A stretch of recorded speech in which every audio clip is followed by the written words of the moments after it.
Hello friends, welcome back to my channel. आज हम लोग सीटेट का ऑनलाइन जो एग्ज़ाम हुआ था दिसंबर 2021 में, उसका 16 दिसंबर 2021 का क्वेश्चन सॉल्व करेंगे, यानी कि क्वेश्चन पेपर सॉल्व करेंगे ईवीएस का। इससे पहले हमने सीडीपी के 30 प्रश्नों को सॉल्व करा दिया है। 16 दिसंबर के ही सीडीपी के 30 प्रश्नों को हमने इससे पहले के वीडियो में सॉल्व करा दिया है, चाहे तो वहाँ देख सकते हैं चैनल पे जाके। आज हम लोग इन्वायरमेंट स्टडी के 30 प्रश्नों को सॉल्व करेंगे, देखेंगे किस प्रकार का पेपर आया था 16 दिसंबर को। पहला क्वेश्चन आ गया फ्रेंड्स, कुडुक कहाँ के लोगों की बोलचाल की भाषा है? तो इसका ऑप्शन है असम, अरुणाचल प्रदेश, मिजोरम और झारखंड। कहाँ के लोगों की भाषा है कुडुक? तो कुडुक जो है वो झारखंड के लोगों की भाषा है। अगला प्रश्न है, आपका घर एक्स पर स्थित है तथा आपका विद्यालय वाई पर स्थित है। यदि आपका विद्यालय ठीक सामने है परंतु बीच में व्यस्त राजमार्ग होने के कारण आप सीधे नहीं जा सकते हैं, अतः आप पहले ठीक उत्तर में 100 मीटर दूर जाते हैं, फिर पश्चिम में 75 मीटर लंबा सुरंग पथ पार करते हैं और अंत में आप 100 मीटर दूरी पर ठीक दक्षिण में वाई पर अपने विद्यालय पहुँचते हैं। वाई पर विद्यालय के सापेक्ष एक्स पर आपका घर कहाँ पर स्थित है? यानी वाई पर विद्यालय है, उसके सापेक्ष जो एक्स पर आपका घर है कहाँ पर और किस दिशा में आपका घर स्थित है, ये पूछ रहा है क्वेश्चन में। तो एक्स से हम 100 मीटर दूर जाते हैं उत्तर की तरफ, फिर 75 मीटर दूर जाते हैं पश्चिम की तरफ, और 75 मीटर पश्चिम से हम फिर वापस 100 मीटर दक्षिण की तरफ मुड़ते हैं, तो हम वाई पर स्थित अपने विद्यालय पर पहुंचते हैं। तो वाई के सापेक्ष एक्स यानी कि हमारा घर किस दिशा में है पूछ रहा है क्वेश्चन में।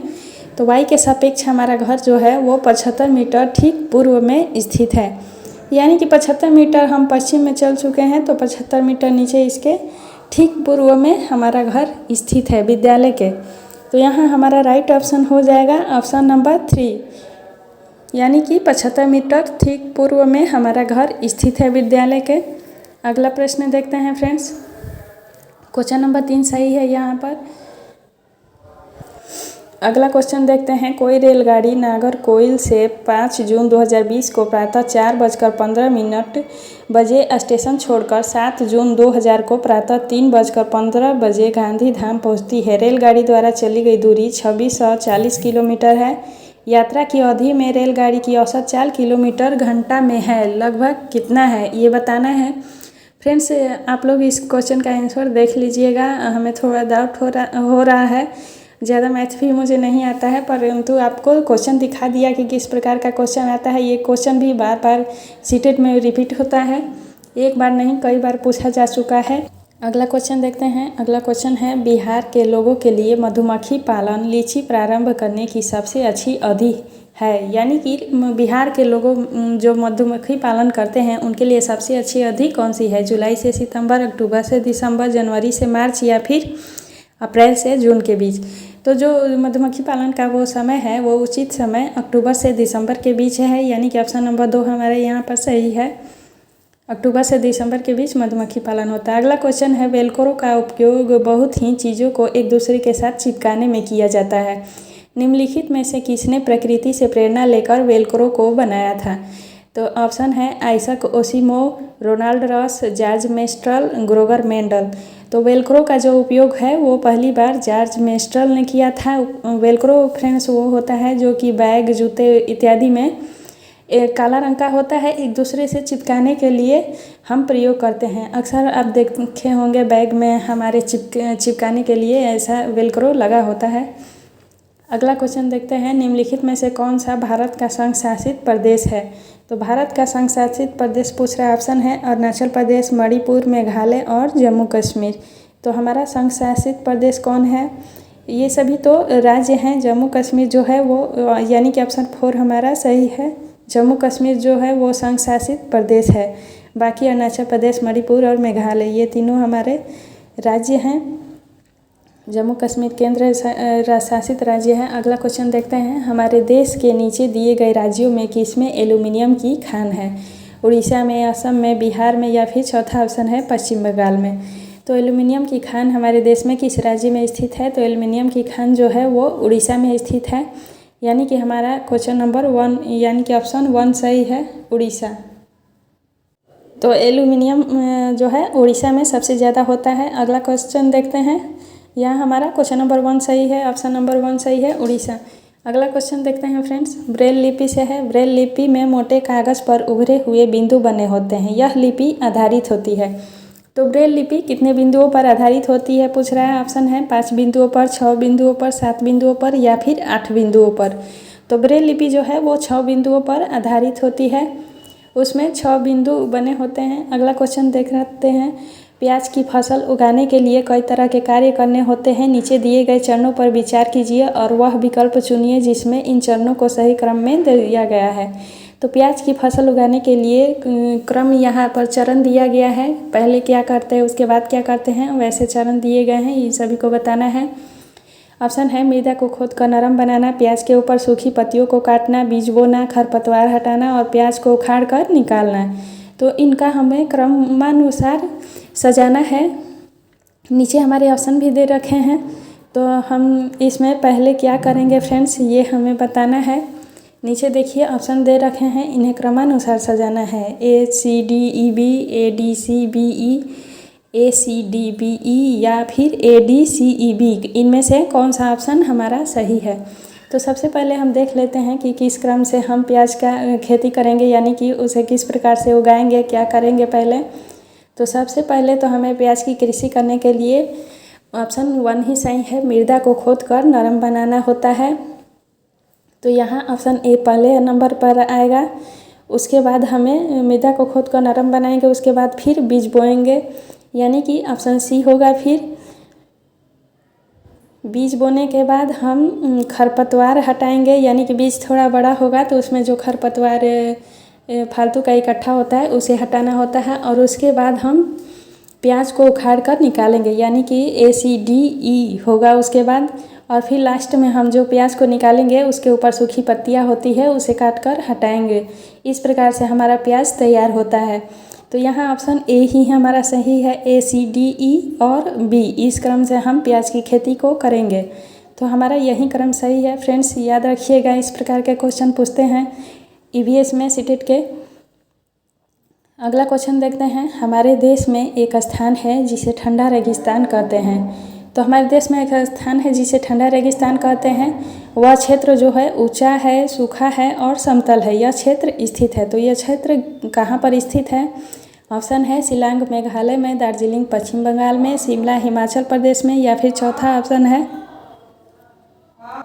है लेह लद्दाख में। तो लेह लद्दाख ही हमारा राइट ऑप्शन है। तो यहाँ हमारा right option question option number 4 है, लद्दाख। लद्दाख जो है उसे हम ठंडा रेगिस्तान कहते हैं। यह क्षेत्र ऊंचा, सूखा और समतल क्षेत्र है। यहाँ पर वर्षा बहुत कम होती है फ्रेंड्स, ये भी क्वेश्चन पूछता है सीटेट में, इसलिए आप सभी याद जरूर रखिएगा। अगला क्वेश्चन हम लोग देख लेते हैं। अगला क्वेश्चन कौन सा है। अगला क्वेश्चन जो है वो सब्जियों या फल के बारे में नाम दिया है, उनके भीतर बीज होते हैं। जिन सब्जियों और फलों के भीतर, उनका नाम हमें चुनना है। तो ऑप्शन दे रखे हैं करेला, खीरा, चीकू, भिंडी, प्याज, नाशपाती, आलू और टमाटर। तो इसमें से किसके भीतर जो होते हैं बीज होते हैं। तो देखते हैं करेला के भीतर बीज होता है, खीरा के अंदर भी बीज होता है, चीकू के अंदर भी बीज होता है, भिंडी के अंदर भी बीज होता है। प्याज जो है, प्याज के अंदर बीज नहीं होता, इसलिए प्याज यहाँ पर गलत ऑप्शन हो जाएगा। नाशपाती के अंदर भी बीज होता है, आलू के भीतर बीज नहीं होता फ्रेंड्स, आलू भी गलत है। और टमाटर के अंदर भी होता है, बीज होता है। तो यहाँ हमारा केला, करेला, खीरा, चीकू, भिंडी, नाशपाती और टमाटर, यानी कि ऑप्शन नंबर 3 सही है। इन सभी के अंदर बीज होता है। ये क्वेश्चन भी बार बार सीटेट में EVS में आता है, इसलिए आप सभी याद रखिएगा। अगला क्वेश्चन देखते हैं।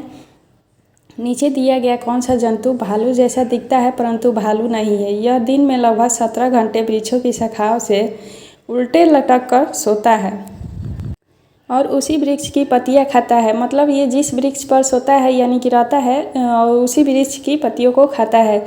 इस जंतु की औसत आयु 40 वर्ष है तथा अपने पूरे जीवन में यह मुश्किल से 8 वृक्षों पर ही घूमता है।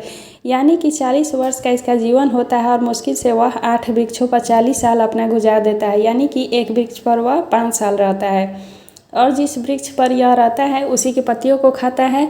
ये दिन में लगभग 17 घंटे सोता है। तो ये कौन सा जानवर है? ऑप्शन दे रखे हैं, ऑप्शन देख लेते हैं हम लोग।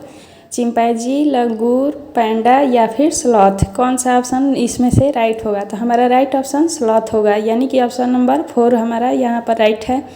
स्लॉथ ही वो जानवर है जो कि भालू जैसा दिखता है परंतु भालू नहीं है। अगला क्वेश्चन देखते हैं। अगला क्वेश्चन दे रखा है मिलान करने वाला। यहाँ पर कुछ स्थानों का नाम दिया है, वहाँ पर किस प्रकार के घर बनते हैं ये हमें बताना है। पहला है असम, दूसरा लद्दाख, मनाली, हिमाचल प्रदेश में। तो असम में जो है वो बांस के खंभों पर ऊंचे बने घर होते हैं। लद्दाख में पत्थर के घर बने होते हैं, लकड़ी का फर्श होता है और लकड़ी की चपटी छत होती है लद्दाख में। मनाली हिमाचल प्रदेश में है, यहाँ पर पत्थर लकड़ी से बने ढालू छतों वाले घर होते हैं। और राजस्थान में मिट्टी के घर होते हैं जो कि कंटीली झाड़ियों से बनी छतें होती हैं उनकी। यानी ऑप्शन नंबर ए का 3, बी का 2, सी का 1 और डी का 5 सही है हमारा। तो ये क्रम किस ऑप्शन में दे रखा है ये देखिए फ्रेंड्स। तो ऑप्शन नंबर 3 जो है यानी कि ए का 3, बी का 2, सी का 1 और डी का 5।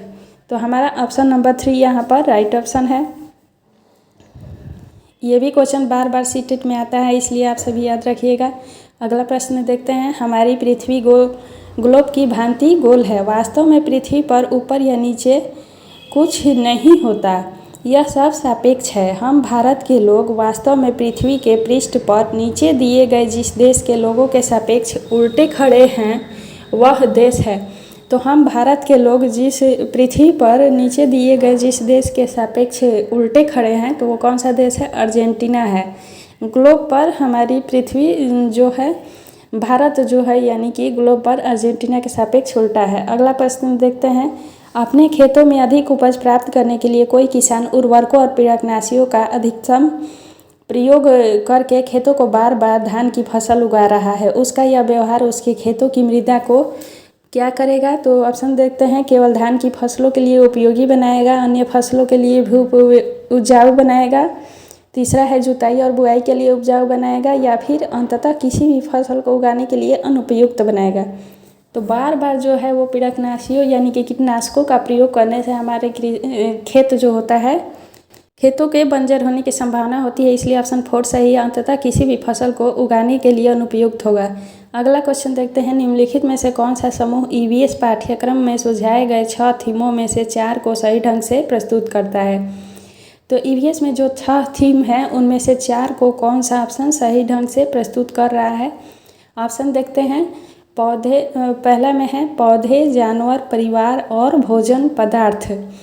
दूसरा ऑप्शन है परिवार और दोस्त यानी कि मित्र, भोजन, पानी और यात्रा। तीसरा देखते हैं। तीसरा है चीज़ें जो हम बनाते हैं और करते हैं, भोजन, आवास और पौधे, पदार्थ।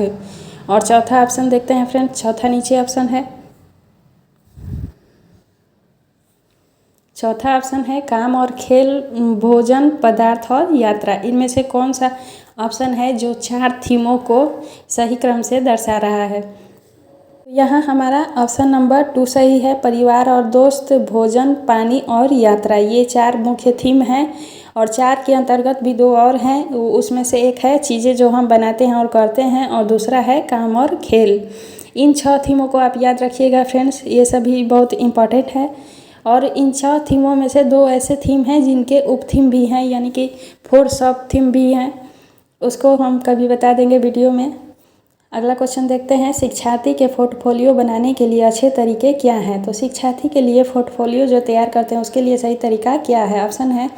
एक विशिष्ट कारण के आधार पर पोर्टफोलियो में शामिल किए जाने वाले काम का चयन करना।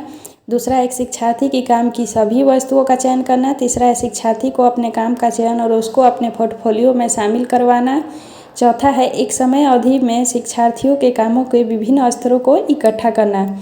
तो इन नीचे ऑप्शन दे रखे हैं ए, बी, सी, ए और डी, ए, बी, डी, और चौथा ऑप्शन देखते हैं ए, सी और डी। तो इनमें से कौन सा ऑप्शन हमारा राइट है ये बताना है। तो देखते हैं फ्रेंड्स, क्वेश्चन पे आते हैं। कौन कौन सा ऑप्शन हमारा यहाँ सही है? तो ऑप्शन नंबर जो है ए, सी, डी सही है, यानी कि ऑप्शन नंबर 3 सही है। नहीं, सॉरी फ्रेंड्स, ऑप्शन नंबर 4 सही है। यहाँ पर बी जो है, एक विद्यार्थी के काम की सभी वस्तुओं का चयन करना, ये गलत है। बाकी 3 ऑप्शन ए, सी और डी सही है। यानी कि विशिष्ट कारण के आधार पर पोर्टफोलियो में शामिल किए जाने का चयन करना, विद्यार्थी के काम का चयन और उनके पोर्टफोलियो को में शामिल करवाना, एक समय अवधि में शिक्षार्थियों के कामों के विभिन्न स्तरों को इकट्ठा करना, ये सभी सही है। ऑप्शन नंबर बी गलत है। अगला क्वेश्चन पे आते हैं। अगला क्वेश्चन कौन सा है देखते हैं। यहाँ ऑप्शन नंबर 4 सही है हमारा। अगला क्वेश्चन देखते हैं। अगला क्वेश्चन है एनसीएफ से जुड़ा, यानी कि एनसीएफ 2005 के अनुसार निम्नलिखित में से कौन सा ईवीएस के पाठ्यक्रम के बारे में सही है। एनसीएफ 2005 के अनुसार ईवीएस के पाठ्यक्रम के बारे में कौन सा कथन सही है, नीचे दिए हैं। ऑप्शन है, ईवीएस पाठ्यक्रम को पर्यावरण शिक्षा और सामाजिक विज्ञान के एकीकृत रूप में प्रस्तुत किया गया है। दूसरा है, ईवीएस का पाठ्यक्रम सामाजिक विज्ञान और पर्यावरण शिक्षा का एक विषयगत एकीकरण है। तीसरा है, ईवीएस का पाठ्यक्रम विज्ञान और पर्यावरण शिक्षा का एकीकरण है। तो इसमें से कौन सा कथन सही है। और चौथा ऑप्शन भी हम लोग देख लेते हैं। चौथा ऑप्शन है, ईवीएस का पाठ्यक्रम विज्ञान, सामाजिक विज्ञान और पर्यावरण शिक्षा का एकीकरण है। तो चौथा ऑप्शन जो है यही राइट है। यानी कि ईवीएस के अंतर्गत हम लोग साइंस, सोशल साइंस और इन्वायरमेंट, इन तीनों का अध्ययन करते हैं। तो ऑप्शन नंबर 4 सही है। ईवीएस का पाठ्यक्रम विज्ञान, सामाजिक विज्ञान सभी का। अगला क्वेश्चन देखते हैं। एक ईवीएस शिक्षक अपने शिक्षार्थियों को पड़ोस में इस्तेमाल होने वाले विभिन्न ईंधनों पर एक सर्वेक्षण करने को कहता है। इस सर्वेक्षण के संचालन के दौरान निम्नलिखित में से कौन सी प्रक्रिया कौशल विकसित की जा सकती है।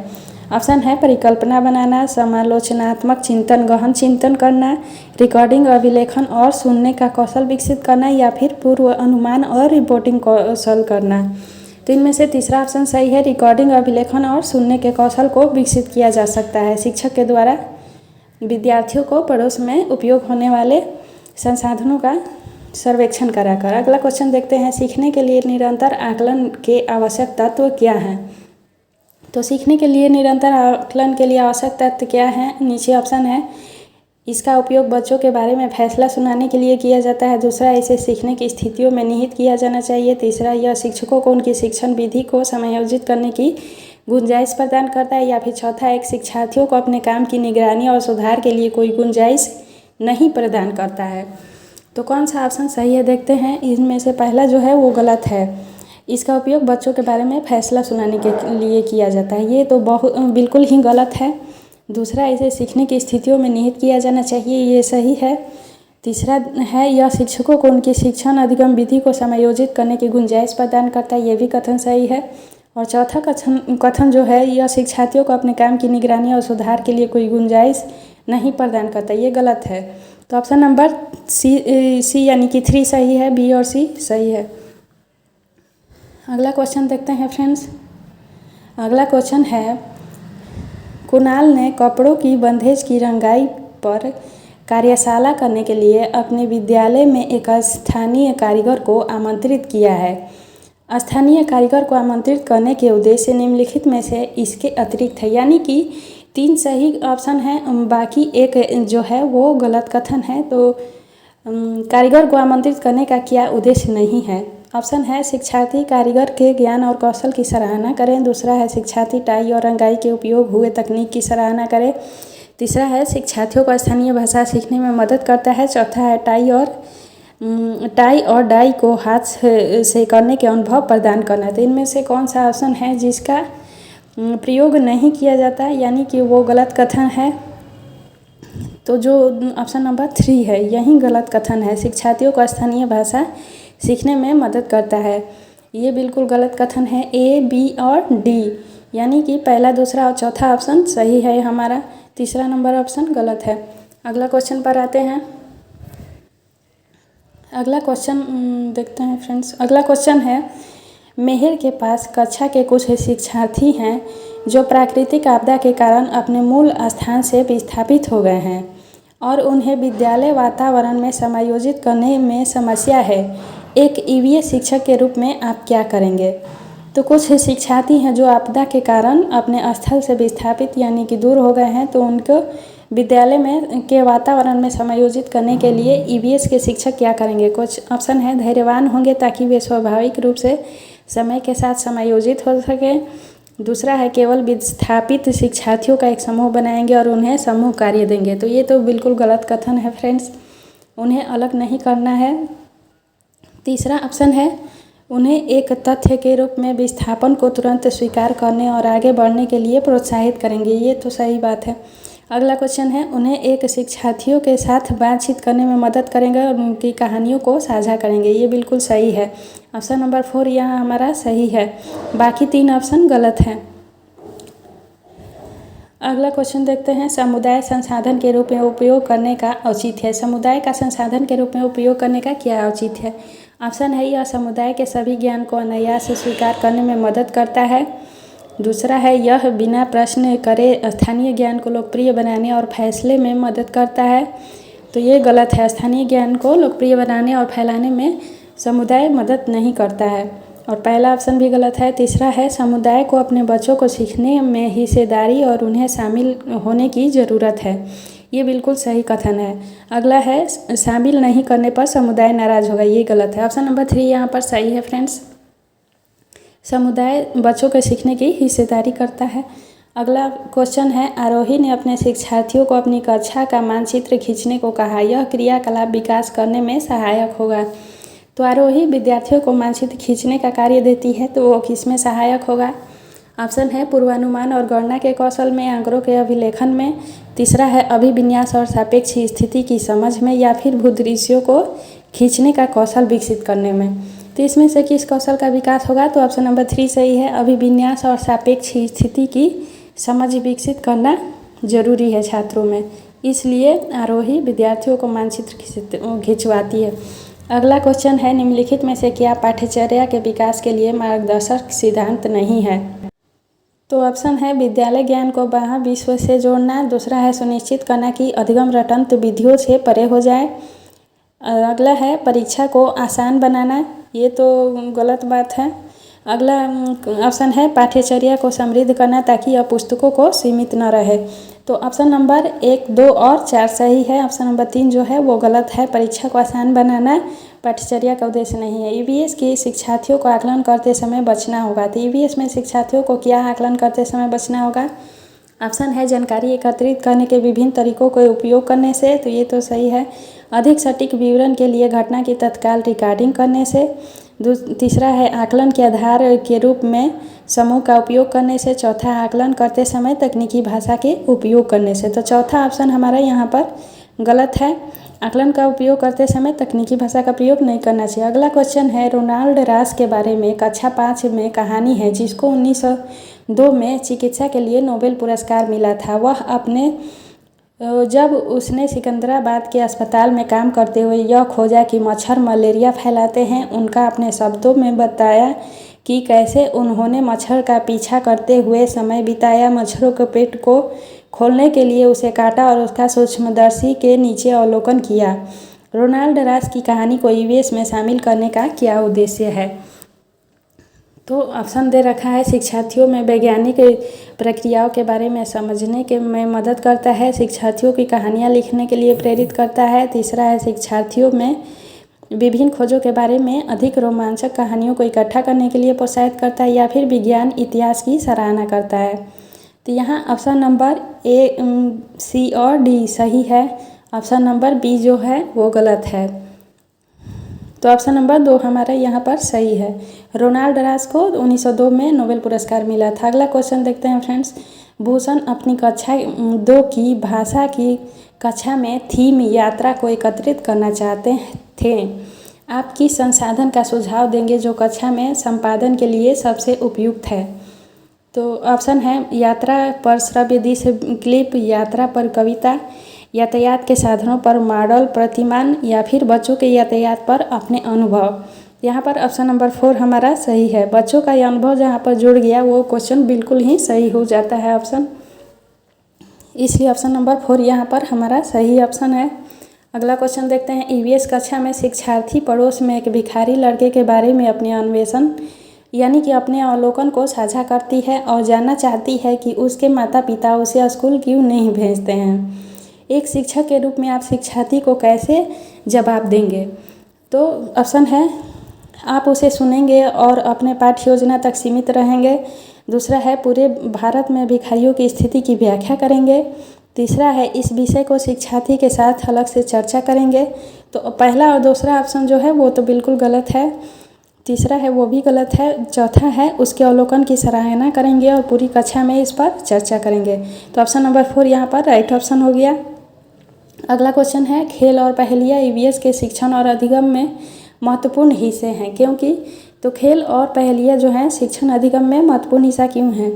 ऑप्शन है वे कक्षा की एक रास्ता को विराम प्रदान करते हैं, वे शिक्षार्थियों को मज़े करने के समय प्रदान करते हैं, तीसरा है वे शिक्षार्थियों को अपने आप पैटर्न खोजने को देते हैं, या फिर चौथा है इसका कक्षा में संपादन करना आसान है। तो ऑप्शन नंबर 3 सही है। शिक्षार्थियों को अपने आप पैटर्न खोजने में जो है खेल और पहेलियाँ मदद करते हैं, इसलिए उन्हें अधिगम में शामिल किया गया। तो फ्रेंड्स आई होप आप सभी को आज का ये सेशन पसंद आया होगा, आपके लिए यूजफुल लगा होगा। तो प्लीज़ हमारे चैनल को लाइक शेयर एंड सब्सक्राइब जरूर करें और हाँ अधिक से अधिक अपने दोस्तों में भी इसे शेयर कीजिए जिससे वो भी हमारे वीडियो को देख सकें अधिक से अधिक।